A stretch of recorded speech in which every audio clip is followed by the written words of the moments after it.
Voilà, bonsoir mes chers amis. Nous voilà donc à nouveau réunis pour la paracha de Béchalar. Alors, la paracha de Béchalar est toujours lue à proximité de la fête de Tou Bishvat. Donc, on va essayer, en fonction du temps que nous aurons, de peut-être trouver un lien entre la paracha de Béchalar, en tout cas un petit point bien sûr, et la fête de Tou Bishvat d'une part. Donc, ce Shabbat, vu que on y lira la Shirat Hayam, le cantique, lorsque nos ancêtres ont traversé la mer Rouge, donc porte aussi le nom de Shabbat Shira. Et c'est assez exceptionnel dans la mesure où tous les noms des Shabbatot, Shabbat Shuvah, Shabbat Agadol, c'est toujours en référence par rapport à la Haftarah. Donc c'est ce passage des prophètes que l'on rajoute à la fin de la lecture de la Torah. Et la seule exception, précisément, c'est justement Shabbat Shira. Alors Shabbat Shira, parce que c'est un cantique, et comme vous le savez, il y a eu 9 cantiques, nous disent les sages dans le Midrash, et le 10e cantique sera celui que nous pourrons, en tout cas on l'espère très très vite, entonner lorsque le Mashiach viendra.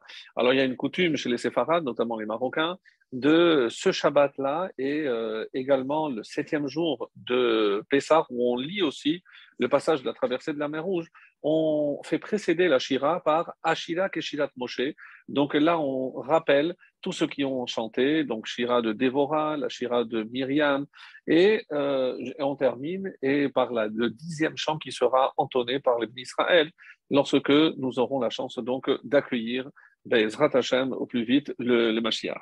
Alors, donc une paracha aussi très riche parce que il y a certains événements comme par exemple l'Aman, donc qui est décrite aussi. Et d'ailleurs, cette coutume, aujourd'hui, on était mardi, donc de lire ce qu'on appelle la parashat Aman. On dit que c'est propice, une ségoula pour la Parnassa, pour montrer que si Akadosh Baruch Hu s'est occupé entre 3 et 5 millions de personnes de les nourrir pendant 40 ans, donc évidemment qu'il pourra le faire encore aujourd'hui pour nous, même si ce n'est pas aussi visible, hein. C'est-à-dire que la Parnassa vient d'Hachem. Et d'ailleurs, c'était l'une des questions auxquelles on va essayer de s'attarder. Pourquoi est-il dit dans le Talmud, dans le traité de Psachim, que cacher Parnassa, que la Parnassa pour l'homme est aussi difficile pour Hachem que Keriyat Yamsouf? Ça, c'est un des aspects qui est comparé à la traversée de la mer Rouge. L'autre, et c'est celui qui va peut-être aussi nous occuper, c'est le Zivug, c'est-à-dire le fait qu'un homme rencontre sa moitié. Alors, caché Zivugan, Keriyat Yamsouf, comme la traversée, comme le déchirement littéralement, puisque Kelira, c'est déchiré de la mer Rouge. Et on ne comprend pas. Et puisque, en tout cas pour nous, nous sommes à la veille du mariage de mon fils Daniel, donc je voudrais lui dédier aussi ce cours, même s'il n'entend pas, mais il écoutera peut-être, ou j'en ferai un résumé certainement en Shabbat Ratan, puisque c'est d'ailleurs à double titre, puisque nous allons aussi parler d'un personnage, puisque la Haftara d'ailleurs, c'est Vatachar Dévorah, le cantique de Déborah, et sa fiancée s'appelle aussi Déborah. Donc, on va trouver des allusions donc, que je vais ce soir partager avec vous parce que je pense que c'était assez intéressant et dans la préparation, je me suis dit que c'était vraiment une belle coïncidence, si on peut parler évidemment de coïncidence. En tout cas, donc une paracha, comme je le disais, extrêmement riche. Et pour commencer, je vais vous lire ce qui est rapporté dans le traité de Sota, à la page 2, tout de suite au début. Amar Rabba bar Barchana, Amar Rabbi Yochanan, Vekashin les Ivugan Kekriyat Yamsouf. Donc, Kashin, pour si jamais il y avait un doute, Rashi vient tout de suite nous le signaler. L'Ifne Akadosh Baruch Hu. C'est difficile pour Akadosh Baruch Hu, les Ivugan Kekriyat Yamsouf, comme l'ouverture de la mer Rouge. Comme c'est marqué, Elohim Moshiv Yechidim Baita, c'est Hachem qui place ceux qui sont isolés dans la maison, Moti Asirim Bakosharot, et il libère Asirim, les prisonniers Bakosharot qui sont enchaînés. Alors, Tosfot Chance, là-bas dit Pérouche, qu'est-ce que c'est Bakosharot? Bechi ve Sherut. Bechi le Mitzraïm, ve Shira le Israël. Alors, Bechi, c'est le pleur pour les uns et les chirotes pour les chants, pour le cantique pour les autres. Donc, les Égyptiens, ils pleuraient et les Juifs, ils chantaient. Et à quoi ça fait allusion? Ça fait allusion donc à la traversée de la mer Rouge. Chez Amitrim Taveru. Pourquoi? Tout simplement parce que les Égyptiens étaient en train de se noyer, Ve Israël Sharu Alayam, et que les Juifs ont entonné ce cantique. Veroim Shapasuk Mashve Ben Akamat Baït Lekeliat Yamsouf. Et donc, on déduit de ce passage le fait qu'on ait juxtaposé ces deux thèmes. On nous fait donc comprendre qu'il y a un lien entre cette traversée et le fait de fonder un foyer, puisque un zivoug, évidemment, a comme but de fonder un foyer. Et la question évidente, mais en quoi, évidemment, c'est difficile pour Hachem? Je parle des deux, puisque si Hachem a tout créé, il a créé la mer, donc séparer la mer ne devait pas présenter pour lui une trop grande difficulté. Alors, est-ce que pour faire rencontrer deux âmes, deux êtres sur Terre, il ne peut pas créer les circonstances pour que ils se rencontrent.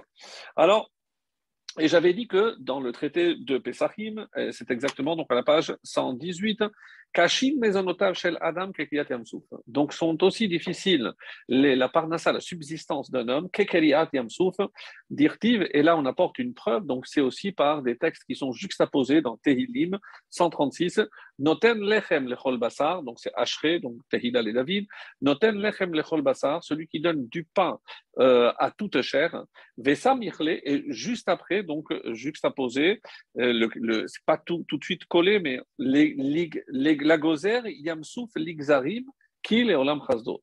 Donc là, c'est ce qu'on appelle le grand Tehillim, donc c'est le long, puisqu'il y a marqué plusieurs fois, donc Kil et Olam Chazdo, car sa bonté est éternelle. Et donc là, c'est pas collé, mais dans la même suite. Donc on voit qu'il parle ici de celui qui a ouvert la mer en morceaux, une allusion au fait qu'il n'y avait pas eu un seul passage, mais 12 pour chacune des tribus. Et Noten Lechem Lechol Basar, et aussi c'est Dieu qui prodigue la subsistance à tout homme. Donc là aussi, on met en parallèle pour nous montrer que c'est difficile. Et ce qui est peut-être difficile pour Hachem, mais en tout cas pour nous, est incompréhensible. En quoi, si on vient en plus de rappeler que Hachem a donné, a envoyé la manne, en quoi cela est-il tellement difficile pour Hachem? Donc ça, c'est la question que se posent évidemment beaucoup de nos maîtres. Et il y a à ce propos un passage très intéressant, qu'on avait déjà cité à d'autres occasions, dans le Midrash, c'est cette matronita, cette romaine donc de la noblesse, qui a posé la question à Rabbi Yossi Bar Khalafta en disant mais en combien de jours Dieu a créé le monde? En 6 jours. Mais depuis qu'il a créé le monde, qu'est-ce qu'il fait? Et il a dit mais avec Zivugim, donc quoi, c'est tout ce qu'il fait. Moi aussi, j'ai des esclaves, je vais le faire. Et qu'est-ce qu'il y a de difficile? Donc elle a essayé évidemment de faire des paires avec les différents esclaves. Ça a été la catastrophe. Le lendemain, c'était que des batailles. Alors caché Hilefanav. Imagine Kekriyat Yamsouf, qu'est-ce qu'elle a fait? Hevia elef avadim ve'elef shachot. Elle a apporté 1000 esclaves et 1000 servantes, ve'emida otan shurot shurot, et les a mis en rangée, et toi dit, toi avec toi, toi avec toi, elle a fait, donc ce qu'elle a voulu, baboker, ba'u etzla, le lendemain sont venus, ze mocho patsua, ze enoshmuta, donc avec des coups, avec des blessures, catastrophe, ze omer, moi je ne veux plus rester, moi je ne veux pas de celle-là, moi je ne veux pas de celui-là, une catastrophe. Elle a vite allé envoyer chercher Rabbi Yossi, et alors il a dit Emet hitolatrem. Votre Torah, c'est elle qui est vraie. Na'a ou meshubachat. Elle est belle, elle est plaisante et elle est digne de louange. Amar, lokach amar tilar, je te l'avais déjà dit. Imkala be'enech kashif nakadosh baruchu kiyat kamsu. Donc je t'avais dit que c'était pas une mince affaire. Alors c'est vrai qu'on se pose la question comment et pourquoi est-ce tellement difficile. Alors c'est vrai. Encore une fois, il y a tellement de choses qui ont été écrites à propos de cette Gemara. Comment imaginer que pour Hachem, c'est difficile? Il y a plusieurs explications.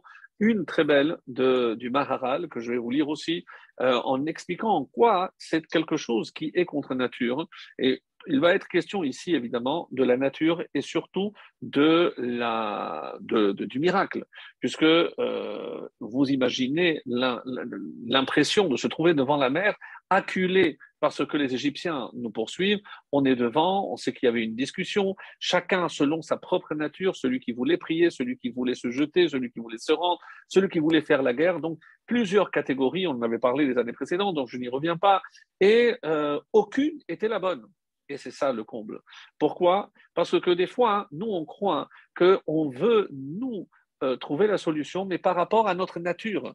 Moi, j'ai tendance à prier, moi, je suis une tendance plus belliqueuse, donc je vais au contraire envisager la guerre, pourquoi je vais me laisser faire maintenant qu'on est sorti. L'autre qui est beaucoup plus docile vont dire, écoutez, bon, on a essayé, ça n'a pas marché, on fait demi-tour, au moins on les connaît, on n'a qu'à rester asservis comme nos frères qui, eux, ont décidé de rester là-bas.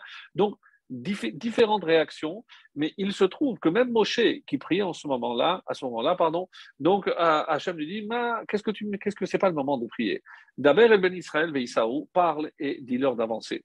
Donc, il y a des fois dans la vie où les circonstances font que Hachem veut que la solution vienne de nous-mêmes. Il y a évidemment cette notion bien connue qui s'appelle la Hishtatut, lorsque l'homme se doit de faire le premier pas, et notamment, donc on sait que, et je vais vous lire cette Gemara parce qu'elle est méconnue, si on pose la question qui est le premier qui s'est lancé dans l'eau, tout le monde va répondre Nachshon ben Aminadav, mais vous allez voir que la réponse n'est pas aussi évidente puisqu'il y a deux avis dans la Gemara et on n'a pas retenu le deuxième. Et je vais vous donner tout de suite la réponse. Pourquoi on n'a pas retenu le deuxième? Bien parce qu'il est anonyme. On ne sait pas qui il est. Alors, c'est assez curieux et c'est pour ça qu'on va évidemment essayer de s'attarder là-dessus puisque c'est incompréhensible. Comment quelqu'un d'un tel courage n'est pas passé à la postérité avec son nom comme le prince de la tribu de Yehuda est passé avec le nom de Nachshon ben Aminadav. Alors, par rapport à ce que je viens de lire, il y a un Al-Shir, le Al-Shir HaKadosh, aussi qui dit quelque chose de très intéressant. Kashim mezonotav shel adam kekiriat yamsuf. Vechen kaché les avegam kekiriat yamsuf.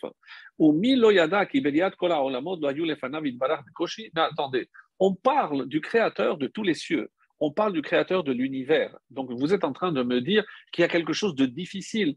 Comment je peux concevoir déjà le terme difficile pour Dieu? Donc on est en train, on n'a pas parlé d'Akadosh Baruch Hu. La création du monde et de l'univers ne peut pas être qualifiée de difficile pour Dieu, comme si ça avait nécessité un effort supplémentaire. Donc, même l'expression, dit le Hacher, est incompréhensible. Comment la Gemara s'exprime de la sorte en utilisant un terme qui n'est certainement pas approprié à Kadosh Baruch Hu? Comment je peux prétendre qu'il y a quelque chose de difficile pour Hachem? C'est inconcevable, c'est presque à la limite de l'hérésie. Comment je peux imaginer que pour Hachem, il y a quelque chose de difficile? Alors, les fanavid barar bekoshi kibelo amalou blo yegira bara et haolam. Le Hachir continue, mais enfin, tout le monde, il a créé que par la parole. Donc, même si je ne conçois pas très bien ce que veut dire la parole à l'image de Dieu, donc à l'échelle divine, mais une chose est certaine, c'est que si je sais ce que la parole humaine représente, donc c'est quelque chose qui nécessite une expiration. Je ne peux pas parler d'un effort ou d'une difficulté, en tout cas pour quelqu'un qui n'a pas de difficulté à s'exprimer. Et là, Bidvar Hashem, Shamaim Naasu, et il le dit clairement. Donc le ciel et la terre ont été créés que par Bidvar, par la parole d'Hachem. Donc qu'est-ce que je veux dire ici par difficile? Comment tu peux maintenant prétendre qu'il existe quelque chose qui soit difficile pour Hachem? Alors c'est vrai, on pourrait tellement dire des choses. C'est pour ça que cette année, je suis allé chercher d'autres commentaires pour changer par rapport aux années précédentes, mais je vais donner une autre orientation, comme vous allez le voir par la suite. En tout cas, ici, il y a une réponse du Ben Ishraï dans son ouvrage Ben Yoyada, Mahu Dimion Akoshi Bimtiut Zivug de Bedamehu Lekeriat Yamsouf. Donc, comment je peux comparer ce niveau de difficulté entre l'ouverture de la mer Rouge et aux zivug de l'homme? Donc, je ne comprends pas très bien comment le fait de trouver sa paire peut être comparé à la difficulté d'ouvrir la mer. Et il dit, puisque c'est exactement l'inverse. Si je réfléchis, là, je suis en train de séparer quelque chose qui était uni, les eaux. Et à l'inverse, lorsque je vais faire rencontrer un homme et une femme, je vais les unir. Donc déjà, l'exemple est mal envisagé, puisque là, c'est pour unir et là, c'est pour désunir. Donc pourquoi cette comparaison? Alors, le Maharsha sur la Gemara essaye d'apporter une explication. En tout cas, il revient sur ce qu'on avait dit par rapport à la Parnassa et il pose la question le Yada nous maïsamichle, noten lechem lechol basar, legozet yamsouf l'ixarim. Donc, cette comparaison, cette juxtaposition qu'on a essayé de faire pour comparer, puisque même les psukim, c'est si un était à la suite de l'autre, mais un c'est le verset 13 et l'autre 25, quelque chose comme ça, mais donc c'est pas collé. Pourquoi la Gemara, en posant la question, a trouvé comme preuve ces deux versets? Vahare kama psukim mafsikim benehem. Donc, ce que je viens de dire, et c'est la question que pose le Maharsha dans le Chidouché Agadot. Donc, il dit, il y a plusieurs psukim entre les deux. Pourquoi tu tiens absolument à les juxtaposer? Noten lechem uva besof hamizvor. Le pain est vers la fin de ce cantique, alors que Gozer Yamsouf, Nehemar, 12 psukim lefanav. Voilà. Donc, vous avez le nombre de psukim qui ne sait pas, c'est 12 versets avant. Donc, pourquoi faire cette comparaison? Je ne comprends pas. Ve'im koreim pasuk samur mishum de bechad mizmor aninhu. Alors, je peux répondre, comme c'est le même mizmor, c'est le même psaume, donc je considère qu'il y a peut-être un lien entre les différentes parties.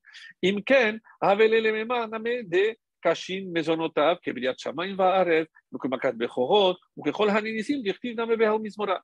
Donc, il pose une question colossale, puisque il pose la question évidemment sur la Gemara. Je ne comprends pas. Tu es allé chercher deux psukim qui sont à 12 versets de distance, et tu prétends que. Alors, pourquoi tu n'as pas comparé à des choses qui sont beaucoup plus proches, comme la Makat, Maké Bechorot, donc comme il dit, ou l'ouverture, quand il parle aussi de tous les Nissim qu'il y a eu. Makat Bechorot, Kebiliat Shamaim Vaares. Donc, pourquoi tu es allé chercher ces deux versets? Donc, encore une fois, la question reste, et je ne fais que la renforcer en vue, évidemment, d'une une réponse qui, je l'espère, va pouvoir nous satisfaire. En tout cas, et comme je le fais souvent, on va essayer, d'abord, comme je vous l'ai promis, par rapport au Maharal, dans le Baïr Hagolah, pour essayer de comprendre. Donc, qu'est-ce que c'est la difficulté? Puisque déjà ce terme, comme le Al-Shir nous l'a prouvé, donc est difficilement applicable à Kadosh Baruch Hu. Comment je peux dire qu'il y a quelque chose de difficile pour Hachem? Difficile pour l'homme? Ou alors, est-ce que parce que pour l'homme c'est difficile, donc ça rend la tâche plus difficile pour Hachem? Ou comme l'explication simple, comme Dieu attend la réaction, l'action, l'initiative de l'homme. Donc c'est difficile parce qu'il doit attendre l'initiative de l'homme. Donc, et tant que l'homme ne se jette pas à l'eau, à la mer, ne va pas souffrir, c'était la condition. Mais comment on va le prouver? Tout le monde savait qu'il fallait le Aaron de Moshe. Donc, quand on est en train de discuter, comme je vais vous lire la Gemara parce qu'elle est trop belle, et pour savoir si finalement il faut attendre, est-ce qu'il faut se lancer, qu'est-ce qu'on fait? Mais pourquoi tout simplement se tourner vers Moshe? Moshe, c'est toi qui as le Aaron de l'arche, le cercueil de Yosef, et tout le monde savait que c'est grâce au mérite de Yosef qu'on allait pouvoir passer. Donc peut-être qu'il fallait lancer en premier lieu le cercueil de Yosef, et comme ça, tout le monde allait rentrer à la suite. Donc, nous sommes devant une situation assez incompréhensible, et lorsque je vais lire l'Agmara, ça le sera encore davantage parce que, mais je laisse pour après, pour aller dans une autre orientation, comme vous allez le voir. Et ce que je disais par rapport aux années précédentes, les 4 catégories, Arba Kitot, c'est rapporté dans Mechilta de Rashbi, au niveau de sujet de la paracha de Béchalar, il est rapporté Arba Kitot Abdou Israël Ayam. Donc il y a eu 4 clans, pour ainsi dire. Celui qui a dit Nipol Layam, on se jette à l'eau. Un qui a dit Nachzor le Mitzraïm, donc on retourne en Égypte. Une qui a dit Nasem Milchama, on va se battre. Et l'autre qui a dit donc on va se rendre gentiment, on va retourner. Zo Shamra Nipol Layam, ceux qui ont dit on va se jeter, non, Dieu leur répond à eux aussi, et c'est dans tout le texte qui précède la Shira, on va voir toutes ces réponses. Mais non, attendez, tenez-vous prêts, vous allez voir le salut divin. Zo Shamra Nachzor le Mitzrayim, l'otosifulir otam. À ceux qui voulaient, non, vous ne reverrez plus l'Égypte comme vous l'avez déjà vu. Ceux qui ont dit on va faire la guerre, non, Hachem ilachem lachem. Vous n'avez pas à faire la guerre, c'est Hachem qui va faire la guerre pour vous. Et ceux qui ont dit Natsuar kenegdan ve'atem taharishun. Donc ceux qui ont dit on va se battre, il a dit non. Vous, tatem taharishun, vous restez vous n'allez rien faire, vous allez rester en silence. Donc, il y a, au nom du Rav Simcha Bunam de Psisha, אצל הים לא עלה על דעת אחד מישראל, אשר יקרא להם הקדוש ברוך הוא הים, ויעברו בתוכו בחרבה.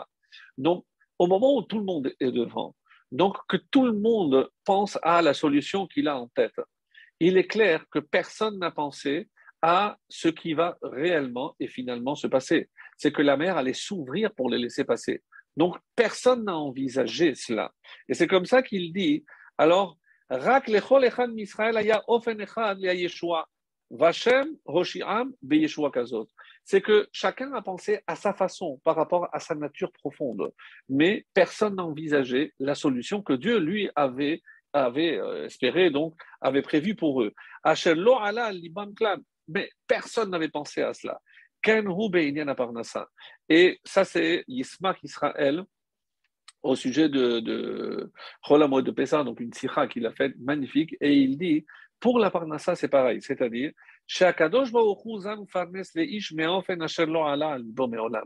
c'est-à-dire que c'est pas du tout comme tu l'attends. Nous, on espère que la parnassa, elle va se faire parce que je vais faire tels efforts dans tel domaine ou autre. La parnassa ne vient jamais de là où on pense, nous, l'homme, qu'elle va venir.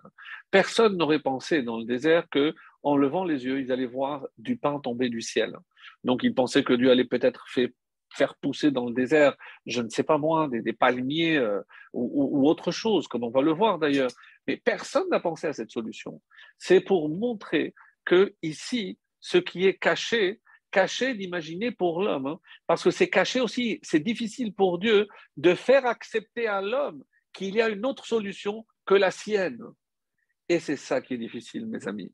Des fois, et on va évidemment faire le lien aussi avec le couple, parce que qu'est-ce qui se passe? Eh bien, chacun arrive, hein, surtout quand on est jeune, avec ses fantasmes. Voilà comment j'imagine ma femme, voilà comment j'imagine ma future femme, et je me fais un film, je l'imagine comme ceci, comme cela. Et des fois, donc, je rencontre une femme qui ne correspond pas du tout à ces critères-là, et peut-être que c'est celle que Hachem avait prévue pour moi. Donc, caché, il est difficile, pas de réaliser, de faire accepter à l'homme quelque chose que lui n'a pas imaginé, ne serait-ce qu'imaginer. Donc, quand on dit caché ici, et ça prend évidemment une autre, c'est pas de réaliser quelque chose pour Hachem qui est difficile, mes chers amis. Évidemment qu'il n'y a rien de difficile. Non, il est difficile de faire accepter à l'homme. Parce que je veux te nourrir. Hazan et Akol. Dieu ne demande qu'une chose, c'est à, évidemment, nous aider. Et c'est Hachem qui va mettre sur notre chemin celle avec qui on va partager le restant de nos jours. Ah, alors, comment c'est marqué que ça dépend aussi des mérites de l'homme? Non, on dit ça c'est le Zivuk Sheni. Donc, c'est cette Bat-Kol qui dit que depuis la création, c'est ce que je pense que je ne l'ai pas lu encore, il y a une... Ah oui, pardon, c'est dans Sota, c'est la suite que je n'ai pas lue, excusez-moi. Amar Rav Yehuda Amarav, Arbaim Yom Kodem Yetzilat Avalat, Bat Kol Yotzet Veomeret, Bat Ploni les Ploni, ou Bet Ploni les Ploni. Alors, il y a déjà une voix céleste qui s'élève 40 jours avant la création du Valad et du fœtus pour dire tel pour tel. Autrement dit, il y a déjà, et on comprend, puisque si c'est la même âme qui se sépare, avant même de la séparer, pour que une descende au niveau de l'homme et l'autre au niveau de la femme, eh ben, donc Hachem sait parfaitement où va aller l'autre moitié. Donc, c'est pour ça que Hachem peut faire rencontrer l'un et l'autre. Donc, il y a une bat-kol qui sort. Ha bezivug rishon veha bezivug sheni. Alors, veomeret bat ploni le ploni, bet ploni le ploni. Alors, ha bezivug rishon veha bezivug sheni. Rashi explique. Il y a ce qu'on appelle le zivug rishon, c'est les premières noces, et zivug sheni, les deuxièmes noces. Rashi explique, qu'est-ce que c'est zivug rishon? Les filles à mazal. Les filles à mazal, ça veut dire, c'est la bat-kol. Il y a celle qui nous est destinée depuis la création, depuis avant même notre création. Ça, c'est ce qu'on appelle le zivug rishon, ça, c'est la bat-kol. Ça, c'est ce que Dieu avait prévu. Et ça, évidemment, ça ne représente pas une difficulté. Mais zivug sheni, le deuxième, c'est les filles ma'asav. C'est en fonction de ses actes. Les filles ama benehem velon nigzar merosh. Donc, ça n'a pas été décidé depuis le début. Et c'est pour ça, velachen kaché les avegan. Et quand on dit qu'il est difficile pour Dieu, le zivug, Il n'est pas question des premières noces. Non, ça, déjà, il y a une voie céleste qui a déjà prévu cela, donc ça, il n'y a pas de difficulté. Donc, c'est les deuxièmes noces. Et la question, évidemment, mais comment imaginer que, alors, s'il y a un décès, lors Alléluia qu'Hachem nous préserve, donc c'est évidemment d'Hachem que c'est venu, donc ça, on accepte. Mais lorsque c'est un divorce, comment envisager alors que si les premiers mariages étaient prévus par Hachem? Alors, on va voir, mes chers amis, alors, il y a des exceptions, évidemment, on ne peut pas fixer des règles et dire qu'il y a des généralités, parce qu'il y a évidemment des exceptions, mais des fois, on n'a pas compris que ce qui est difficile, c'est que l'homme comprenne qu'il doit construire avec la personne que Dieu lui a envoyée. Et donc, ça fait partie, évidemment, de sa mission.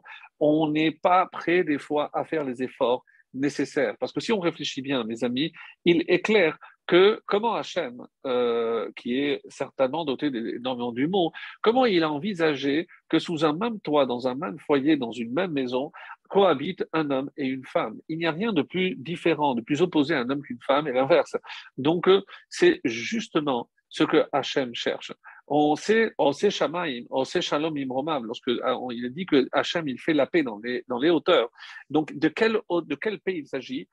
Faire cohabiter le feu et l'eau. Et je ne vais pas plus détailler parce que j'avais d'autres choses à dire. C'est des thèmes qu'on a vus par le passé, donc je ne vais pas m'attarder. Mais de la même façon que Hachem, on a besoin de l'intervention divine pour faire que ces deux éléments opposés puissent coexister, de la même façon, et c'est pour ça que Osé Shalom et ce même équilibre qu'il a réussi à établir là-haut, alors, et c'est pour ça que dans la maison, on appelle aussi Shalom Bayit. Cet équilibre au niveau du foyer, c'est comment deux êtres aussi opposés peuvent continuer non seulement à coexister, à cohabiter, mais à créer et à procréer, puisque évidemment c'est aussi une des missions du couple, c'est assurer le maintien de la vie et de l'existence. Alors c'est cette Gemara donc qui nous dit finalement que les filles chez Ena Batugo, pourquoi c'est difficile? Parce que c'est pas celle qui était prévue. Et c'est pour ça, pour faire accepter à l'homme, on dit que c'est caché.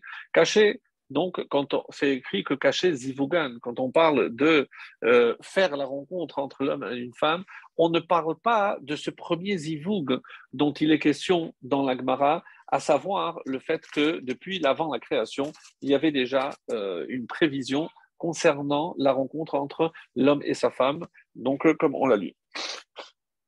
Alors, et à ce stade-là, je voudrais apporter donc un éclairage très beau du Rabbi de Lubavitch, qui dit la chose suivante dans Igrot à Kodesh. Amrou caché les avegan Kekiyat Yamsouf. On a dit qu'il est difficile donc, de faire rencontrer un homme et une femme comme Yamsouf. Ou baiser au fait Nikra Yam. Alors il analyse comment la mer s'est-elle ouverte. Alors Davka Aliedek Fitzat Ish Letochaya. Et précisément, c'est lorsque un homme a sauté dans l'eau. Pourquoi? Beli Cheshbonot Yeterim. Il n'a pas commencé à faire des calculs. Il a dit, mais non, mais si Hachem, il voulait faire un miracle, il n'aurait pas attendu, je ne vais pas me lancer dans l'eau. D'abord, il fait très froid, je vais me noyer, je ne sais pas nager. Il ne s'est pas posé de questions. Verak Shiyada Shezeu Ratzon Hachem. Qu'est-ce que Moshe nous dit? Avancer. Alors Hachem, il dit d'avancer, j'avance.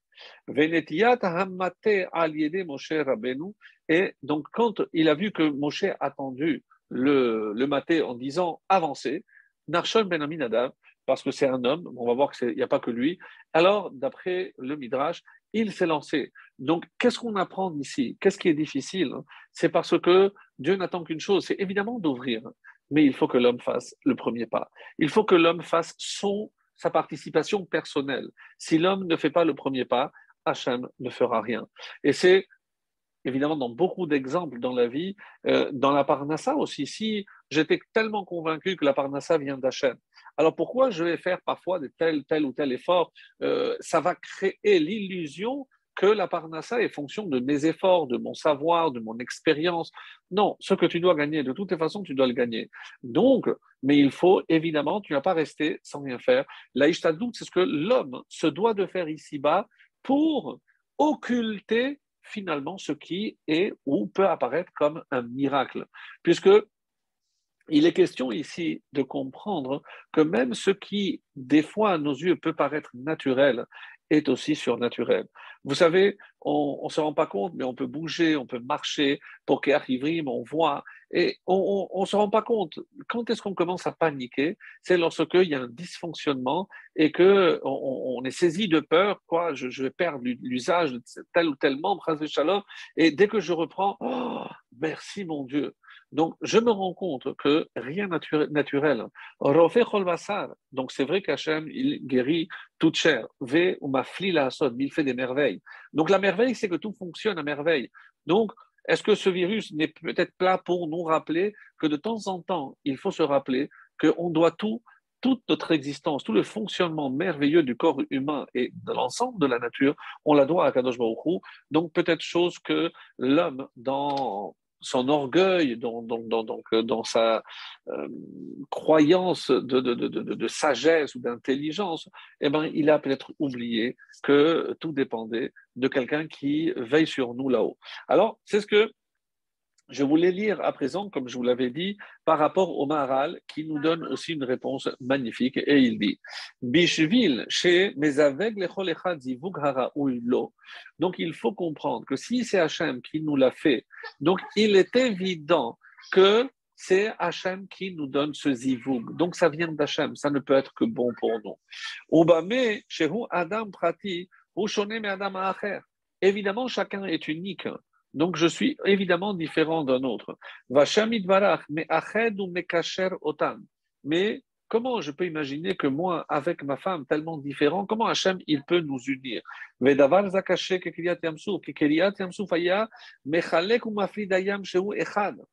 Justement, parce que de la même façon qu'il est difficile de séparer quelque chose qui est uni, et on ne parle pas de quelque chose de solide que je peux couper en deux.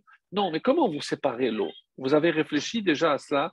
Donc l'eau, je ne peux pas couper l'eau, je ne peux pas séparer l'eau. Donc l'eau, par nature, est quelque chose est qui est destiné à rester ensemble, uni. Donc, séparer quelque chose qui est uni, eh ben, c'est le même effort que réunir quelque chose qui est séparé. Et c'est ce que le Maharal ici nous dit. L'eau, évidemment qu'elle aurait été susceptible d'être tout le temps ensemble et former une seule unité. Et malgré tout, donc il y a ici quelque chose qui va contre nature. Pourquoi c'est caché? Parce qu'Hachem n'aime pas les miracles, il n'aime pas aller contre la nature. Et là, séparer quelque chose qui est uni, c'est contre nature. C'est vrai que de ce même point de vue, nous dit ici le Maharal, une idée magnifique. Donc l'homme aurait dû rester de son côté et la femme de son côté. Mais comment imaginer que deux êtres tellement opposés, tellement différents vont s'unir? Eh bien, c'est la même façon qu'Hachem va les unir parce que c'est le but de la création. Donc, le but de la création, c'est l'union et non pas la désunion.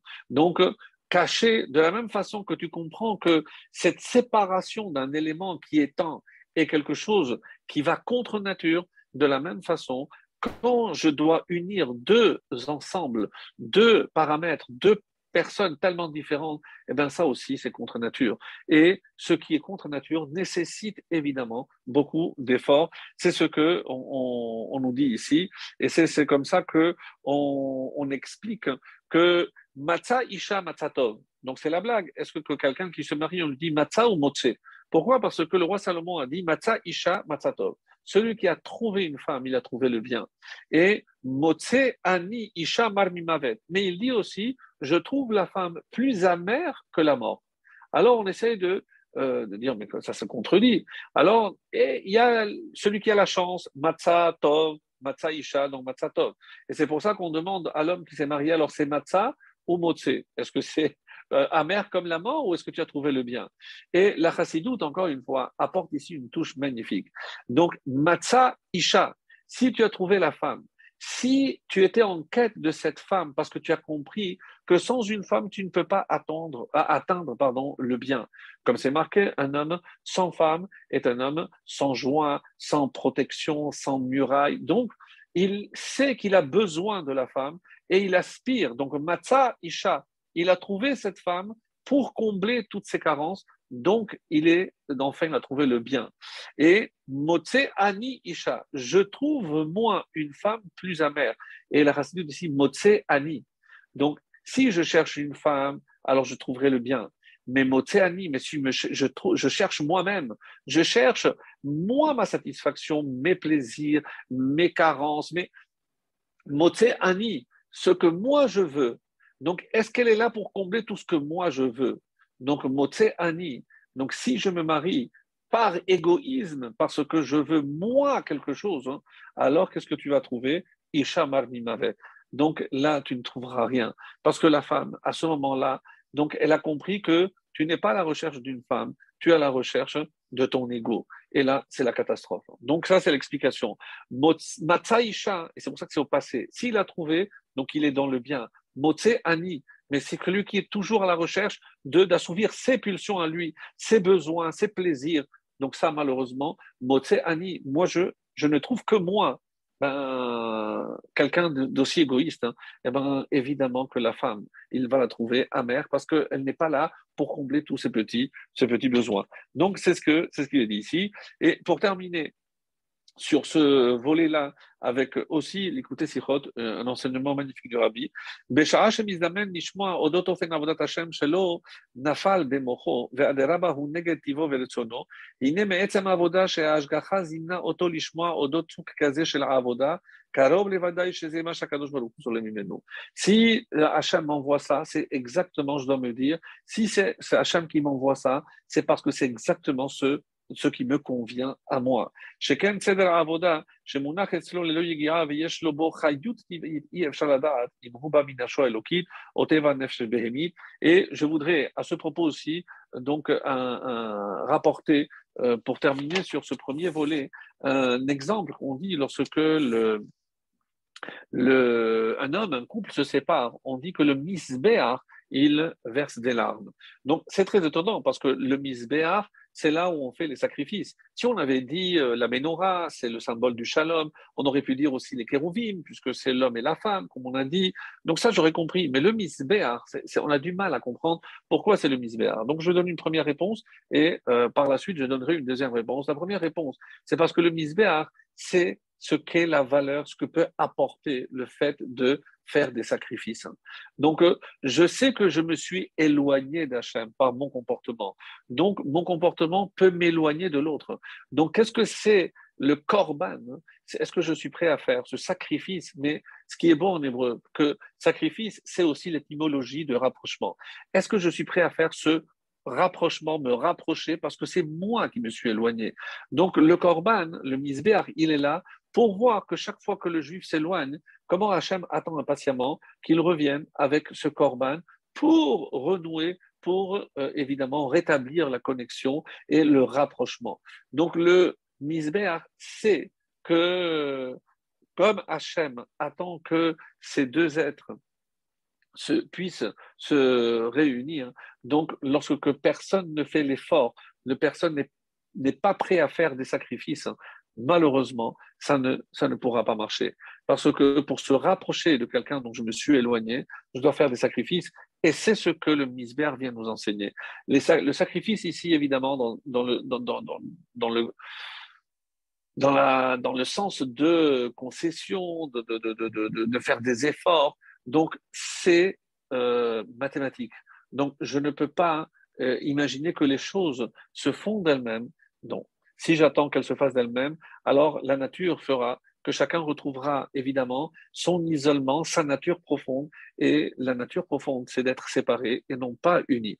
Pour rester unis, il faut une volonté, il faut évidemment un effort constant. Et c'est ce que ça vient nous enseigner. Alors, maintenant, j'aimerais revenir littéralement un peu plus par rapport à la paracha elle-même.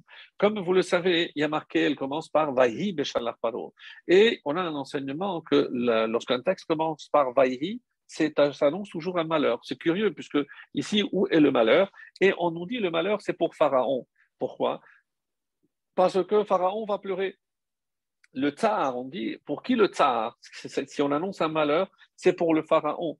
Pourquoi? Parce que, comme on va le voir, et c'est le Midrash qui nous donne cet exemple, à quoi ça ressemble, on nous donne un machal, C'est quelqu'un qui possédait un jardin, mais plein de pierres, d'immondices, et il ne savait pas quoi faire. Alors, il a vendu vraiment pour une bouchée de pain, et la personne qui l'a racheté s'est rendu compte qu'en nettoyant, la terre était extrêmement de très bonne qualité, était très fertile. C'est le Midrash sur cette paracha.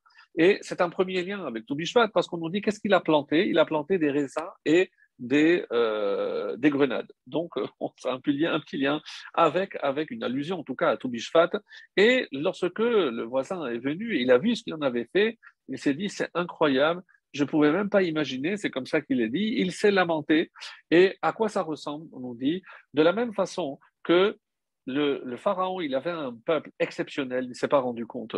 Et lorsqu'il est sorti, lorsqu'il a vu tout ce qui va se passer, surtout comment Hachem va opérer déjà, il a fait les 10 plaies, mais il va ouvrir la mer pour les laisser passer, il va dire, mais qu'est-ce qu'on a laissé partir? On n'a pas mesuré la grandeur de ce peuple. Et ce qui est le plus triste, mes chers amis, c'est pas que le pharaon se le dise, c'est que nous, on ne se le dise plus. C'est que nous sommes les descendants de ceux pour qui la mer s'est fendue. Nous sommes les descendants de ceux pour qui Hachem a fait tellement d'efforts contre nature parce que il voulait nous amener jusqu'au Sinaï pour nous donner le plus beau cadeau qui soit, évidemment la Torah, pour qu'aujourd'hui, certains contestent cette Torah, rejettent cette Torah, et ça, sincèrement, ça fait une peine incroyable. Alors, et par rapport donc à ce qui est dit ici, et je reviens donc sur le nom même de Shabbat Shira. Pourquoi Shabbat Shira? Alors, il y a, comme vous le savez, un enseignement qui dit que pourquoi le peuple d'Israël s'appelle Yisraël, c'est le notaricon. Donc, on dit que c'est l'anagramme Yisraël Yesh Shishim, les initiales, Yesh Shishim Ribo Otiot la Torah. Il y a 600 000 lettres dans la Torah. Autrement dit, chaque juif a une lettre dans la Torah, une part dans la Torah. D'ailleurs, c'est pour cela qu'on considère que le claf, le parchemin, c'est comme le corps, et les lettres, c'est comme l'âme. De la même façon que lorsque un corps, un juif meurt, donc on est convaincu que comme les lettres, elles s'évaporent, donc l'âme s'en va. Et qu'est-ce qu'on fait avec un parchemin, un livre, un Sefer Torah qui ne sert plus parce que les lettres sont comme envolées, on l'enterre, et de la même façon, on enterre le corps humain. Donc, cet être humain qui était le porteur de l'âme, donc de cette étincelle divine, puisque quelque part, donc, et c'est pour ça qu'on fait une kelia, un déchirement, donc comme par rapport à kelia Yamsouf, donc une kelia pour marquer que c'est comme s'il venait à manquer une lettre dans le Sefer Torah, mes chers amis, puisque s'il y a une lettre par personne, lorsqu'une personne vient à manquer, eh ben, vient à manquer, donc c'est comme s'il manquait une lettre, chas de shalom, dans le lettre. Alors, qu'est-ce qui se passe? Alors, vous savez que on a dit qu'il y a donc vous avez déjà certainement vu à quoi ressemble un Sefer Torah, donc un petit peu comme la mezouza. Donc il y a le papier, donc le parchemin, et l'écriture en noir, toujours les lettres noires. Alors, qu'est-ce que on remarque dans la Shira? Dans la Shira, alors normalement, c'est des lignes qui sont écrites donc par colonne. Vous avez déjà vu, lorsqu'on fait l'Akba'a, donc on dit que c'est un grand mérite de lever, de montrer l'écriture de la Torah, donc ça prolonge la vie, etc. Il y a vraiment beaucoup de ségoulottes pour celui qui a la force de le faire et la technique plus que de la force. Et donc, mais quand vous allez voir ce Shabbat, la Shira, c'est pas des lignes, c'est comme des briques. Donc il y a un texte, un blanc, un texte. La ligne suivante, il y a un texte au milieu, et ainsi de suite. Donc, c'est comme si je posais des briques et du coup, apparaît beaucoup de blanc. Donc, il y a beaucoup de blanc, il y a beaucoup plus de blanc que de noir, vu qu'il y a des espaces qui ont été créés. Alors, par exemple, pour la paracha de Vaïchi, la dernière de Bereshit, on dit qu'il n'y a pas de séparation. D'ailleurs, c'est très difficile à trouver le début puisqu'il n'y a pas de séparation. Et pourquoi? Parce qu'on nous dit que là-bas, les yeux et le cœur des bénis Israël se sont fermés parce que c'est la descente et c'est le début du séjour de l'esclavage en Égypte. Donc, si maintenant il y a plus de blanc, qu'est-ce que ça symbolise? Eh ben, c'est comme si on parlait ici de liberté. Donc, les yeux se sont ouverts, les cœurs se sont ouverts. Il y a plus d'espace, il y a plus de blanc que de noir. Et là, c'est comme s'il y avait plus de lumière que d'obscurité. Et par rapport à la disposition du texte de la Shira, c'est comme si on venait nous dire, hein, donc à ce moment-là, à ce stade, le peuple juif a atteint un niveau incroyablement élevé. Et c'est pour ça que si on savait la force de la Shira, comment imaginer que 600 000, si on dit que les femmes n'ont pas chanté, que les enfants ou les vieillards n'avaient pas la force, mais comment ils ont été inspirés, c'est qu'il y a eu un élan de roi HaKodesh, d'inspiration divine incroyable, et tout le monde avait les mêmes mots. Et c'est ça ce qui paraît véritablement incroyable. Donc c'est un élan, et c'est pour ça que c'est un des cantiques qui est cité en référence, et tellement qu'il a été inclus tous les matins dans les textes qui précèdent le schéma, comme on va le voir, il y en a qui disent qu'on l'a mis vers la fin parce qu'il doit être le plus proche du schéma. Le schéma, c'est un texte de la Torah, eh ben oui, et la Shira aussi, c'est un texte de la Torah. Alors que tous les textes d'avant sont des psaumes de David, eh ben c'est pas logique. Pourquoi? Parce que généralement, on commence par le texte de la Torah et ensuite on termine par les Nevi'im et Ketuvim, par les prophètes ou les hagiographes, les écrits. Mais là, non. Là, on commence par le texte, les Tehillim, par David, et on met à la fin, et d'après un texte de Rambam magnifique, et on a trouvé ça dans un sidour du Rambam, et une partie apparemment des Thémanim le font, ils font la Shira après Ishtabar, pour que ce soit encore plus près du schéma. Donc, ça, ce n'est pas en tout cas la halakha pour nous, mais c'est pour montrer la proximité et l'importance. C'est pas parce que c'est pas important qu'on l'a mis à la fin, c'est au contraire parce que c'est tellement important qu'on veut que ce soit collé au schéma. Et on va voir, Bezrat Hashem, donc d'autres aspects qui nous montrent l'importance de la Shira en tout cas. Alors, et c'est comme ça qu'on nous dit qu'il faut faire attention, par exemple, si quelqu'un est arrivé en retard, il y a des passages qu'on doit supprimer, et le premier qu'on supprime, c'est la Shira. Pourquoi? Parce que, évidemment, c'est pas parce que c'est pas important, mais parce que c'est trop important. Et comme je ne vais pas le faire bien, que ça va me perturber, donc il vaut mieux, évidemment, arriver à l'heure. Ça, c'est sûr. Et d'ailleurs, il est écrit que c'est pas bien de sauter ou de mélanger. Il y a un ordre, et d'après les kabbalistes, donc on suit aussi une progression du monde le plus bas, Beria, après on passe à Yetzira, après, pardon, on commence par Asiya, après on passe Yetzira, Beria, et la Hamida, Atzilut. Donc c'est les quatre mondes, donc il y a une progression, et quand on change ou on nomme, on dit qu'on crée, on peut boucher des canaux. Donc c'est quelque chose de très grave. Donc de préférence, arriver à l'heure et respecter l'ordre dans la tfila, cela va de soi. Alors, lorsque Rabbeinu Bachaye va nous dire quelque chose aussi de très beau, alors c'est comme ça que c'est marqué, Seder Atzinorod Shel Anshe Knesset Hagedola. Pourquoi? Parce que ces canaux sont malheureusement, donc on les bouche, et il faut respecter l'ordre qui a été établi par Anshe Knesset Hagedola, donc à l'époque déjà de Mordechai, et c'est lui avec ses membres de la Grande Assemblée qui ont fixé le squelette et la prière telle que nous l'avons reçue aujourd'hui. Alors vient Rabbeinu Bachaye et nous dit quelque chose de très très beau. On nous dit ici combien de versets y a-t-il dans la Shira? Et là, c'est assez intéressant parce que si on compte, vous allez trouver 18. Alors, dans ces 18, le dernier est doublé. Hachem Imloch Olam Vaed, c'est le double, c'est le même, mais qui est doublé. Alors, du coup, ça fait 19. À quoi ça nous fait penser 18? Pardon, on est aussi enrhumé ici. À quoi ça nous fait penser 18 ou plus 1, 19? Vous l'avez trouvé. C'est, mes chers amis, à la Hamida, où il y a aussi 18 bénédictions. Et si on regarde, même dans la structure de la Shira, donc je ne le fais pas pour gagner du temps, les trois premiers, Az Yashir Moshe Uvni Israël, ne parlent pas vraiment de ce qui s'est passé lors de la traversée. Le premier verset qui parle, c'est Markevot Parot. Donc on commence à parler des chars. Combien de versets il y a à l'introduction? C'est parce qu'on commence à faire la louange de Dieu. Comme dans la Hamida. Dans la Hamida, il y a les trois premiers versets, et après on commence la Hamida, c'est-à-dire les demandes personnelles.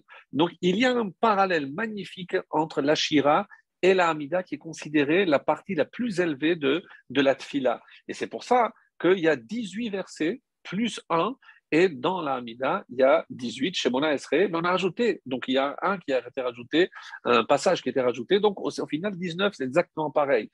Et Rabbi Bachaye nous dit, si le mot Tefila sans le Yud vaut exactement comme Shira, c'est-à-dire 515.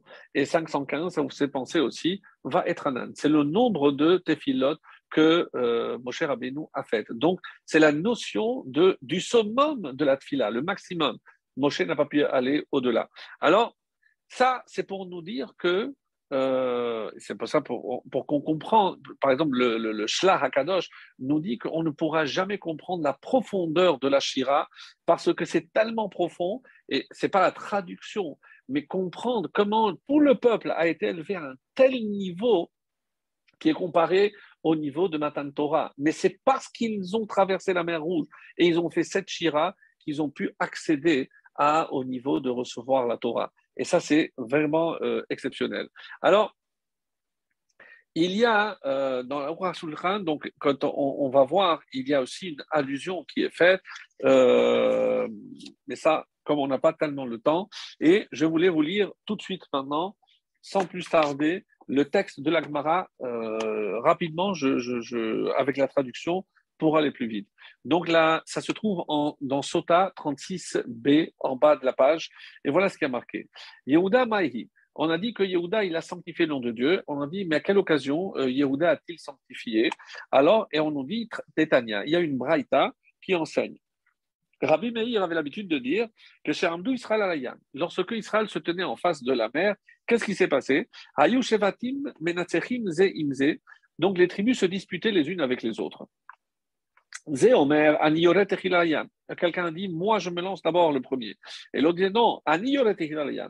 Non, c'est moi le premier qui vais me jeter dans l'eau. Donc c'est curieux, donc une discussion qui s'établit entre les différentes tribus. Shifto shel Binyamin, écoutez bien, Yarad, Veyarad Layam Techila.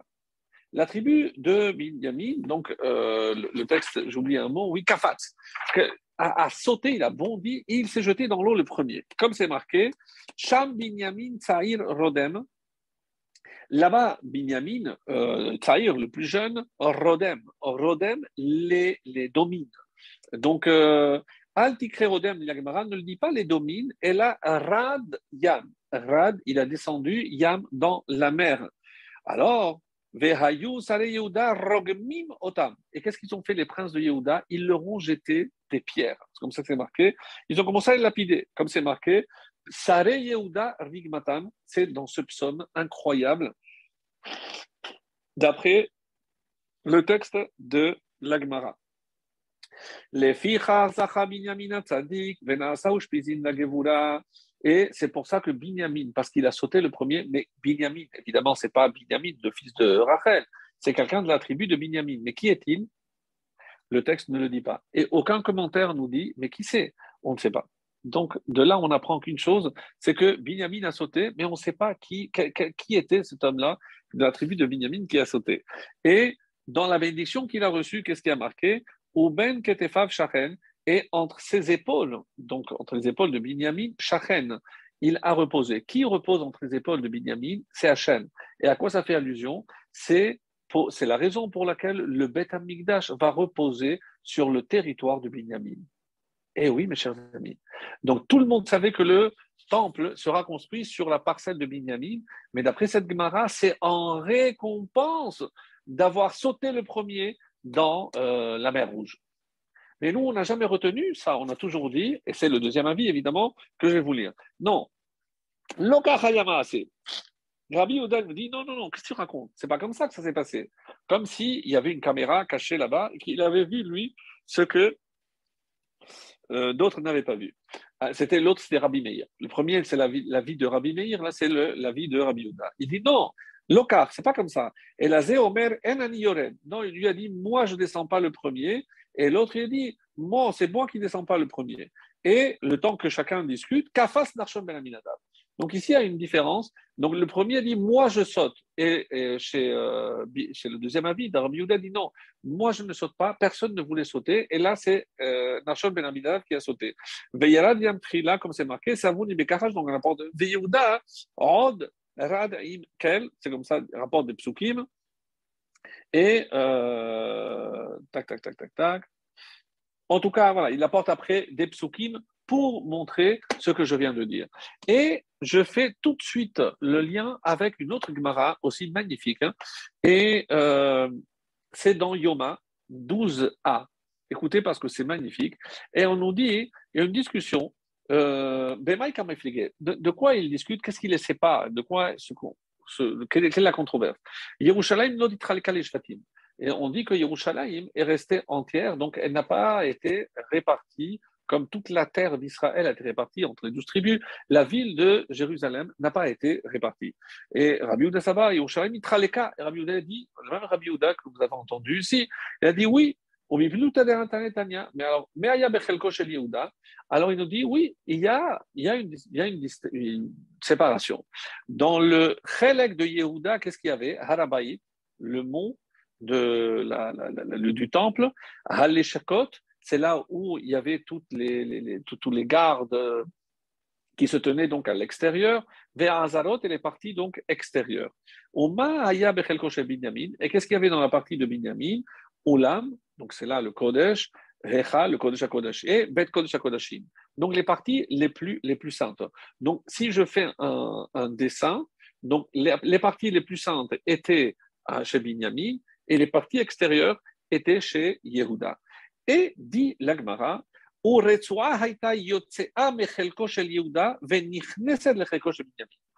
il y a comme une bande qui sortait de Yehuda et qui rentrait, donc il y avait à l'intersection des deux, il y avait une bande qui sortait de Yehuda et qui s'avançait chez Binyamin, au Bahaya Misbeach Banoui. Et donc, et là, c'était le Misbeach qui était construit. Mes amis, pourquoi donc le Misbeach, c'est celui qui a réussi à faire le lien puisqu'il se trouvait à la limite des deux tribus de Yehuda et Binyamin. Donc, mais la Gemara, la suite est encore plus difficile. Ou Binyamin hatzadik, et Binyamin, il se plaignait parce qu'il voulait s'accaparer, littéralement avaler cette partie chez lui. Comme c'est marqué, Chofef alav kolayom. Donc tous les jours, il essayait de se l'approprier. Les Binyamin Hatzadik on retrouve les mêmes expressions, qu'il a été aussi l'invité, l'hôte de la Gevura, de la Shechina, comme c'est marqué, ou Ben Chetefav Shachen, et la Shechina a résidé en lui. Alors, nous, ce qu'on aurait cru que c'est pas bien parce qu'il voulait, non, mais ce qu'on ne comprend pas, c'est la nature de cette discussion. Pourquoi je dis que c'est Binyamin, après je dis que c'est Yehuda, et que même au niveau du temple, je n'ai pas compris. Je n'ai pas compris ce qui se passe ici. Et là, il y a une explication magnifique pour que vous compreniez. En tout cas, il y a un midrash qui nous dit, pour expliquer quelle était la différence d'opinion, voilà ce qui est dit. C'est un machal, c'est un roi qui avait deux enfants, deux princes.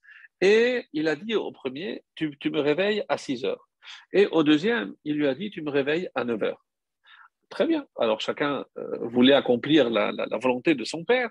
Et à un moment donné, le fils qui devait réveiller à 9 heures, il entend du bruit à 6 heures du matin. Et il se lève et il voit son petit frère qui rentre pour réveiller son père. Il lui dit, mais non, il avait dit à 9 heures. Il dit, non, moi, il m'a dit à 6 heures. Il commence à se disputer. Et là, évidemment, devant les disputes, le père se réveille. Il fait, qu'est-ce qu'il y a? Il fait, non, voilà, mais tu m'avais dit, ne t'inquiète pas. Et il a donné une récompense à chacun. Et on dit le machal, qui n'est pas du tout clair. Quelle comparaison, je n'ai pas compris ici par rapport à se jeter dans l'eau ou pas, je n'ai pas très bien compris ce que chacun voulait. Et on dit que Dieu a donné une récompense à chacun. À Binyamin, Dieu a donné le Beth Amikdash, suite à ce qu'il a fait, il a sauté le premier, et à Yehuda, il a donné la royauté.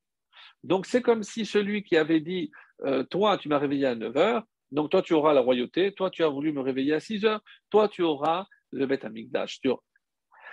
Quel rapport, mes amis? Donc, je vais directement, vraiment, dans le vif du sujet, et voici ce qui est marqué. On dit que la marloquette entre Yehuda et Binyamin, c'est de savoir comment il faut concevoir le monde dans lequel nous vivons. Est-ce que c'est du point de vue de la nature ou du miracle? savez que lorsqu'ils ont traversé, il y a deux expressions. Une qui dit Bayabasha Betochayam, sur la terre ferme, dans l'eau, et une qui dit Betochayam, dans l'eau, Bayabasha. Donc le premier, il attend que la mer s'ouvre et après il traverse à pied sec. Le deuxième, il se lance dans l'eau et après l'eau s'ouvre et il marche. Qu'est-ce que Yehuda il disait? Il disait non, il faut attendre. Hachem a dit qu'on doit en passer, alors on va attendre que la mer s'ouvre. Il a dit on ne doit pas se jeter, il faut attendre. Binyamin, il disait non, on ne peut pas attendre, il faut se lancer dans l'eau. Et pourquoi? Parce que Binyamin, lui, il pensait que si Hachem nous a demandé d'avancer, Hachem allait faire un miracle. Yehuda dit non, il n'y a pas de miracle, il faut attendre que les choses se fassent. Et comme Hachem a envoyé un vent très fort, il a dit voilà, attends, le vent va faire son travail et on pourra traverser à pied sec. Ça, c'est deux conceptions du monde. C'est est-ce que je dois voir la main de Dieu dans tout ce qui est extraordinaire ou ce qui est ordinaire? Et ça, c'est la réponse. Un roi, normalement, il se réveille 3 heures, comme dit la halakha, après les autres. Donc, c'est à 9 heures. Et pourquoi il a demandé à 6 heures? 6 heures, c'est contre nature. Ça, 6 heures, c'est le nes, le miracle. D'ailleurs, on se lève au net, pas au nes, mais au net. Et c'est un miracle de pouvoir se lever tous les matins aussitôt. Oui, mais qu'est-ce que la récompense de chacun? Toi qui vas d'après la nature, toi tu auras la royauté. Parce que les rois, effectivement, se lèvent plus tard, comme c'est marqué. Toi qui vas d'après le miracle, eh ben, toi, je vais te donner le temple. Pourquoi le temple? Parce qu'on sait que dans le temple, il y avait 10 miracles quotidiens. Donc, toi, tu peux vivre au niveau du miracle, toi, Binyamin. Et toi, Yehuda, tu ne peux pas vivre au niveau du miracle. Toi, c'est la nature. Donc, finalement, mes chers amis, qu'est-ce que symbolise justement ce lien, le misbéar qui se trouvait à la limite des deux? Qu'est-ce que c'est le misbéar? C'est la jonction de la nature et du miracle. Et qu'est-ce que c'est le couple? C'est la nature, c'est la jonction entre la nature, donc c'est un qui est attiré vers l'autre, mais le miracle, c'est qu'on reste ensemble. Et donc c'est pour ça que lorsque on se sépare, eh ben, il verse des larmes. Je dis, mais comment? Mais au contraire, moi je symbolise justement cette union. Et comment c'est pas possible que cet homme et cette femme n'aient pas réussi à réaliser cette union que Dieu a voulu. Donc, c'est ça une des raisons pour lesquelles donc, on considère, et c'est ça la Retzora Tana, et c'est pour ça qu'on dit que quand Binyamin s'est jeté, alors il y a eu le miracle, et que donc finalement, qui s'est jeté le premier? Donc on n'a pas une réponse, puisque la marloquette reste entre Rabbi Meir et Rabbi Yehuda, mais c'est finalement deux façons d'envisager dans le monde. Et c'est ce qu'on avait dit au début, et c'est pour ça que donc, la Shira représente en quelque sorte le miracle. Alors que donc, dans tous les psaumes de David, David c'est Yehuda. Donc Yehuda, c'est la nature. Et la Shira, ça représente le miracle. L'ouverture de la mer Rouge, c'est le miracle. Donc c'est pour ça que d'abord, on commence par la nature, Yehuda, et ensuite la Shira. Et la Shira, c'est pour ça qu'elle est à la fin, alors que normalement, on aurait dû commencer par le texte de la Torah avant le texte des Nevi'im, des psaumes et autres. Mais là, c'est par rapport pas simplement à la sainteté des textes, mais c'est à la vision du monde. Donc d'abord, on doit suivre le monde comme la nature. Et si je suis le monde selon la nature, alors je verrai, c'est pour ça qu'il y a Vaïvaler David, c'est pour rappeler que c'est le descendant de Yehuda. Et ensuite, alors on parlera de la Shira. Alors on peut atteindre à ce moment-là le miracle. Et c'est ça, c'est comme ça qu'il faut comprendre ici. Et Rav Halavan al Shachor, c'est qu'il y a plus de blanc que le noir. Donc il y a plus de miracles. Lorsque j'ai cette façon de voir le monde, alors je verrai plus de lumière que d'obscurité. Je verrai plus l'intervention divine que le reste. Alors, à ce propos, je voulais, comme j'avais dit, que j'allais aussi rappeler, donc faire un lien avec tout Bishvat, et pour notre conclusion, et comme ça, j'espère qu'on sera dans les temps. Voilà ce qui a marqué. Donc, après tout ce qu'on a dit, j'aimerais apporter un texte dans la paracha de Masé, la fin donc du livre de Bamidbar. Qu'est-ce qui a marqué? Et les Masré, on parle des 42 étapes. Alors écoutez bien, puisque je vais le lire très vite, hein, c'est le verset 5. Et on ira jusqu'à quel verset? Le verset 15. 15, 15, le 15 Shevat, bien sûr, et vous allez me comprendre. Alors, Vaïsou Ben Israël, on nous donne les étapes. Israël a quitté Ramesses au moment de la sortie d'Égypte, Vayachanou Besukot. Et la première étape qu'ils ont connue, c'est Sukkot, pour nous rappeler que c'est aussi par le mérite de Yaakov qui est arrivé à Sukkota. Donc, pour nous rappeler, évidemment une allusion qui est faite à Yaakov Avinu. Alors, Vayisou Misukot, et ils sont arrivés à Etam, qui était au bout Bixer Midbar, Vayisou Me Etam, Vayashaval Piachirot, Asher al Pene Baal Tsefon, Vayachanou Lifne Migdol. C'est la description qui est faite dans notre paracha de l'endroit où ils se trouvaient juste au moment avant la traversée. Donc, et ils ont traversé la mer et ils sont allés pendant 3 jours. Bemidbar etam, vayachanu bemara. Ils se sont arrêtés à Mara. Mara, qu'est-ce qui s'est passé? On le sait, comme on va le lire dans notre paracha. Eh ben, il y avait la mer, l'eau qui était amère et il a dû adoucir. En tout cas, il n'y a pas de détails. Ils ont quitté Mara, Vayavou et Lima. Et l'étape suivante, Elima, ou Elim, et qu'est-ce qui s'est passé à Elim? Ils ont trouvé 12 sources d'eau, Veshivaim Temarim, et de 70 palmiers. Vayachanusham, et ils sont arrêtés là-bas. Pourquoi? C'est vrai. Elim, Vayachanou, ils sont arrêtés, donc vraisemblablement au moins 6 ou 7 jours, d'après l'explication. Après, Vayachanou al Yamsouf, et ils sont arrivés, continués. De Yamsouf, ils sont allés à Midbarsin, et de Midbarsin à Dovka, de Dovka à Alouche. Alouche, on aurait pu nous préciser que c'est là-bas où il commençait à tomber la main, pas de précision. De Alouche, ils sont allés à Refidim, donc ces étapes-là ne sont pas citées dans notre paracha. À Refidim, qu'est-ce qui s'est passé? C'est la fin de notre paracha, c'est là où Amalek les a attaqués, à Refidim. Velo yasham maim laam lishtot. Et là-bas, il n'y avait pas d'eau. Ça, on n'a pas vu ce détail. Et ils sont partis de Refidim, Vayachanu bemidbar Sinaï, et ils sont arrivés au Sinaï. Vaïsou bemidbar Sinaï, je m'en prie. Mais dis-moi, bemidbar Sinaï, c'est là où on a reçu la Torah. Aucune précision.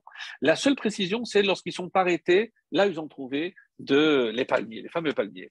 Alors, mes chers amis, pour aller vraiment vite, hein, parce qu'il y aurait tellement de choses à dire à ce sujet, au sujet de cette étape-là, qui reste incompréhensible, puisque on ne nous parle pas de la guerre de Amalek, on ne nous parle pas, ils ont traversé la mer mais avec ce miracle, et pour nous arrêter sur ce détail des 12 sources d'eau, et Rachi, dans le commentaire, nous dira à quoi correspondent ces 12 sources aux 12 tribus, et à quoi correspondent ces 70 palmiers aux 70 Zekenim, aux 70 anciens.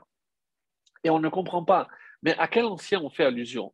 Les anciens qui ne l'ont pas suivi, quand est-ce qu'ils ont été nommés? Et d'après une explication des Chachamim, c'est Amara. Amara, je vous rappelle qu'on a reçu certains Sham Samlo Chok Mishpat, on a reçu plusieurs catégories. Donc, on a fait le Shabbat, on a reçu le Shabbat, on a reçu Dayanim, donc le fait de nommer des juges. Et apparemment, on aurait nommé des juges là-bas Amara, et on a reçu Paradouma et Kibud Avaim. Donc, c'est comme ça que c'est marqué. En tout cas, voici ce qui est dit dans le Targum Yerushalmi, à quoi correspondent ces 70 Zekedim au Sanhedrin. Au Sanhedrin. Donc, le fameux Sanhedrin composé de 70 membres, plus le président, donc 71 membres. Alors, qu'est-ce que ça représente? On ne comprend pas très bien pourquoi il y aurait une allusion entre la date et les sages. Pourquoi? Oui, c'est vrai qu'on a tzaddik katamar ifrah, que le tzaddik, il va pousser comme le palmier, mais on ne trouve pas vraiment une allusion. Alors, dans la Haftara, il y a ici un détail extrêmement important. Je vous avais dit que j'allais parler de Déborah, et c'est dans la Haftara qu'on trouve Déborah.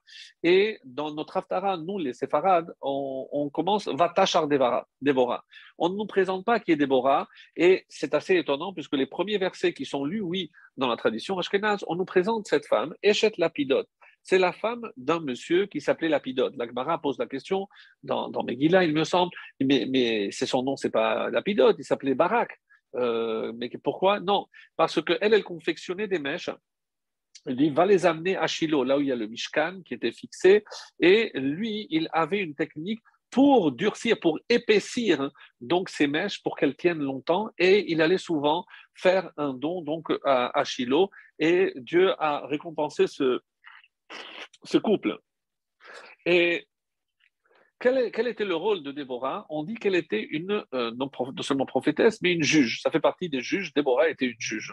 Mais très étonnant, puisqu'on pose la question, mais comment se fait-il qu'elle pouvait juger? Puisqu'une femme, pour juger, il faut connaître la Gemara, il faut connaître la Torah orale, etc. Comment la juger? On dit pour montrer qu'à ce moment-là, il n'y avait pas de Talmidei Chachamim, que c'était tous des ignorants, même son mari était ignorant, et elle, Hachem l'a récompensée par le roi Hakodesh. Donc, elle ne savait pas quand il y avait un litige et Hachem lui a envoyé la réponse par roi HaKodesh. Non, toi tu es coupable, toi tu es innocent. Comme ça, bon. Et où est-ce qu'elle jugeait? On dit, la Gemara nous dit, elle jugeait sous un palmier, dans le Tomer Déborah, sous le palmier de Déborah. Alors, est-ce qu'il s'appelait le palmier de Déborah parce que c'est elle qui s'asseyait là-bas? Et on pose la question, mais pourquoi elle s'asseyait sur le palmier? Et on nous dit, et c'est très très belle réponse, c'est parce que le palmier n'a pas de sel, n'a pas d'ombre.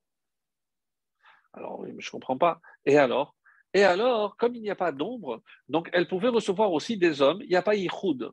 Yichoud, c'est l'interdiction d'un homme et d'une femme de s'isoler dans un endroit. Et comme il y a de l'ombre, c'est que ça s'appelle isolé. Donc, comme c'est droit et très long, le palmier dattier, donc elle pouvait s'asseoir à l'ombre. Il n'y a pas d'ombre. Donc, comme il n'y a pas d'ombre, il n'y a pas de yichoud. Et quel rapport avec le fait que son mari, puisqu'il s'absentait souvent, c'est pour ça qu'elle était à l'extérieur, et c'est à l'extérieur qu'elle rendait ses jugements. Voilà ce qui est dit par rapport à Déborah. Donc, viennent nos Chachamim et nous disent non. Quelle est la première fois qu'on parle de Déborah?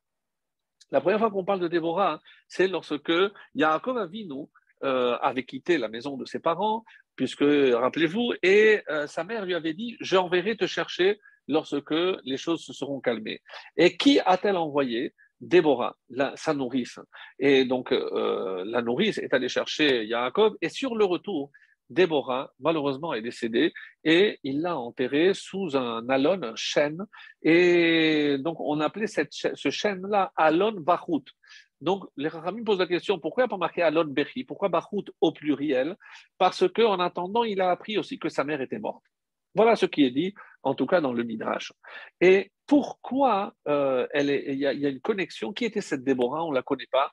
Mais on a voulu mettre en valeur cette femme. Pourquoi? Parce que d'où vient tout le mérite de Rivka? On dit comment Rivka, entourée de menteurs, de tricheurs, d'idolâtres, comment elle a pu grandir avec des valeurs telles que nous la connaissons? On dit c'est grâce à Déborah. Le mérite de toute l'éducation de Rivka, c'est grâce à Déborah. Et elles étaient tellement liées que lorsque l'une est morte, eh bien, l'autre aussi est morte. Et la Torah a voulu rendre hommage à cette Déborah, et c'est pour ça que vient le Midrash et nous dit, la prophétesse Déborah, vous savez où elle jugeait? Dans le Tomer Déborah, il ne s'appelait pas Tomer Déborah par rapport à elle, parce que à l'endroit où la Déborah biblique a été enterrée, finalement a poussé un palmier, et ce palmier a été appelé Tomer Déborah, pour nous rappeler l'endroit où elle a été sépultée. Et en hommage à ce qu'elle représentait, la Déborah, prophétesse, allait rendre la justice là-bas sous ce palmier. Exceptionnel. Alors, comme si quelque part c'était lié, vous allez dire, mais où je vais? Qu'est-ce que je cherche, à part parler de Déborah, mais qu'est-ce que je cherche avec le palmier? Il y a donc une connexion entre le juge et les palmiers. Et pourquoi? Alors, on dit que les palmiers sont droits, yachar, et c'est une des qualités pour être on dit aussi être un juge, c'est être yachar. Et yachar comme desquels, comme le palmier dattier. Alors, c'est ce qu'on va dire ici, grâce à Déborah, on a dit, et dans la Torah, par exemple, dans le pasuk Eretz Hita Usora, on utilise le mot de vache. Et le mot de vache désigne quoi? Le mot de vache désigne les dates. Date, comme l'explique Rashi, Dvash Shel Temarim. Et quand la Torah utilise le mot Temarim, c'est pas pour parler des dates, c'est pour parler du dattier. Par exemple, dans les Arba Minim. Dans les Arba Minim, on dit Kapot Temarim. ou le kartem, lachem bayom harishon, kapot et marim, anafet savot. Donc, et le etrog, curieusement, le etrog, c'est à la fin. Alors que normalement, c'est censé être le meilleur. Et là, on nous dit pourquoi? Parce que c'est le plus grand. La Gemara dit oui, mais tu n'as qu'à descendre et mettre le etrog plus haut. Bon, il y a plusieurs réponses. Non, c'est quand tu les poses, on voit la taille, le loulav est plus grand, donc c'est le loulav. Et on nous dit, comme vous le savez, que ça représente aussi les avot. Donc, les quatre espèces représentent les avot ou les imaot. On dit Abraham, c'est le etrog, mais c'est aussi Sarah. Kapot et Marim, droit, c'est Yitzhak, parce que Kapot, il a été attaché. C'est aussi Rivka. Et Yaakov, c'est le Hadass, parce que avec Léa, ils ont eu beaucoup d'enfants, comme beaucoup de feuilles. Yosef, la Harava, comme Rachel, qui a eu 2 feuilles, donc 2 enfants. Donc, c'est comme ça que c'est marqué. Mais ce qui est connu, et c'est qu'il y a aussi les 4 catégories. Le etrog, qui est le meilleur, celui qui a goût et odeur, donc c'est qu'il y a de la Torah et les Maasim Tovim, c'est le juif parfait. Le loulav, il a la Torah, mais il n'a pas le Maasim Tovim. C'est difficile comment on peut avoir la Torah sans les Maasim Tovim. En tout cas, le Hadas, c'est l'inverse. Il y a les Maasim Tovim sans Torah et la Halava n'a rien du tout. Et vient nos maîtres nous dire ici quelque chose de magnifique, que la valeur numérique de loulav, c'est Chayim, c'est-à-dire 68. Et la valeur numérique de Chayim, c'est la même valeur numérique que Chacham, que le sage. C'est-à-dire que le loulav est un symbole du sage. On comprend maintenant que lorsqu'on a parlé des 12 sources d'eau, les 12 tribus, et les 70 témarim, et comment s'appelle l'endroit où ils arrivent? Elima.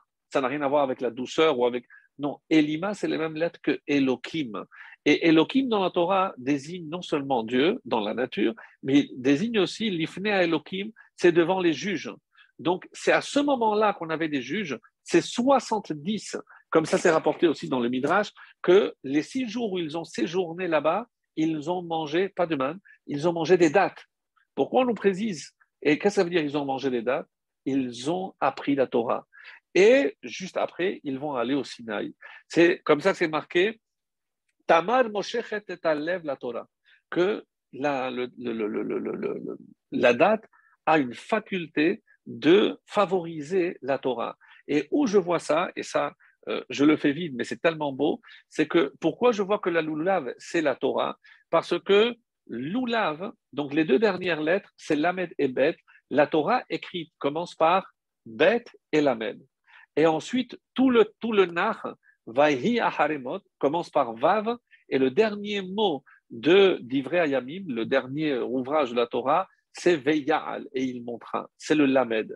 Donc, qu'est-ce que c'est le Lulav? C'est la Torah écrite de Bereshit et avec le Nach. Il y en a qui disent non, c'est la Torah écrite et la Torah orale. C'est quoi Lamed Vav 36? C'est les 36 traités de la Mishnah. Donc, c'est la Torah écrite et la Torah orale. En tout cas, le Lulav, le dattier, est une allusion à celui qui possède la Torah. Mais, et je voudrais terminer sur cela, quand on fait le Lulav, donc la valeur numérique, j'ai dit que c'est 68. Mais si on dit que c'est une allusion au Sanhedrin, donc dans le Lulav, quand j'attache, combien je dois faire de rondelles pour attacher? 3. Et pourquoi? On a dit parce que c'est pour nous rappeler Abraham, Yitzhak et Yaakov. Mais d'après ce qu'on vient de dire, si la valeur numérique du Lulav c'est 68, si je rajoute 3, et ça doit être avec le Lulav que je dois attacher, ça fait combien? 71. Et c'est quoi 71, mes amis? C'est le nombre de membres du Sanhedrin, 71. Donc ça, c'est ce que l'allusion que nous voulions faire. Mais ça n'explique pas tout, et je termine, ça ma conclusion. Mais pourquoi donc le palmier dattier est particulier? Et c'est une explication très belle qui dit comme ça que